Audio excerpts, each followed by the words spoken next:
ఇవాళ నేను మిమ్మల్ని అడుగుతున్నా, కృష్ణ, గోదావరి, యమున, గంగా, సరస్వతి అన్ని నదుల పేర్ల మీద మన ఆడబిడ్డలకు పేర్లు పెట్టుకుంటున్నాం. అవునా? మన ఇంట్లో ఆడబిడ్డ పుడితే కృష్ణానో, కావేరో, గోదావరో, సరస్వతో, గంగానో అని నదుల పేర్లు మన బిడ్డలకు పెట్టుకుంటున్నాం. ఏ తండ్రి అయినా ఆయన బిడ్డకు మూసి అనే పేరు పెట్టుకున్నాడా?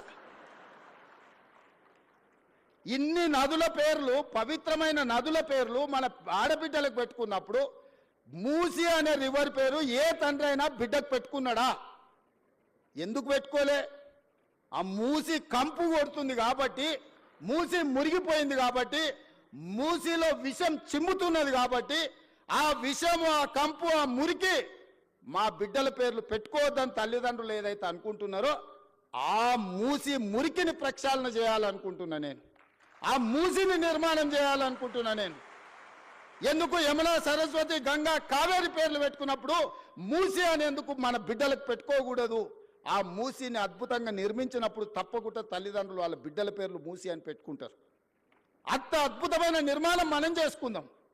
నిర్మాణ క్రమంలో మల్లన్న సాగర్లో 14 ఊర్లను ఖాళీ చేసి 60,000 ఎకరాలు మల్లన్న సాగర్లో ల్యాండ్ ఎక్వేషన్ జరగలేదా? కొండ పోచమ్మలో జరగలేదా? రంగనాయక సాగర్లో ల్యాండ్ ఎక్వేషన్ జరగలేదా? నాగార్జున సాగర్ నిర్మించినప్పుడు ల్యాండ్ ఎక్వేషన్ జరగలేదా?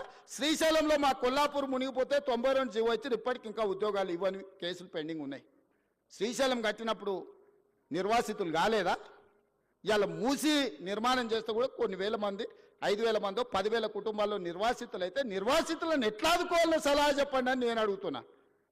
ఈరోజు భూసేకరణ జరిగేటప్పుడు, మూసి నిర్మాణానికి భూమి తీసుకునేటప్పుడు మల్లన్న సాగర్ల భూ నిర్వాసితులను నువ్వు పోలీసులతో కొట్టించి, గుర్రాలతో తొక్కించి కొట్టినావు కదా. ఇవాళ వాళ్ళందరినీ హక్కున పెట్టి చేర్చుకోవడానికి అధికారులను ఇల్లు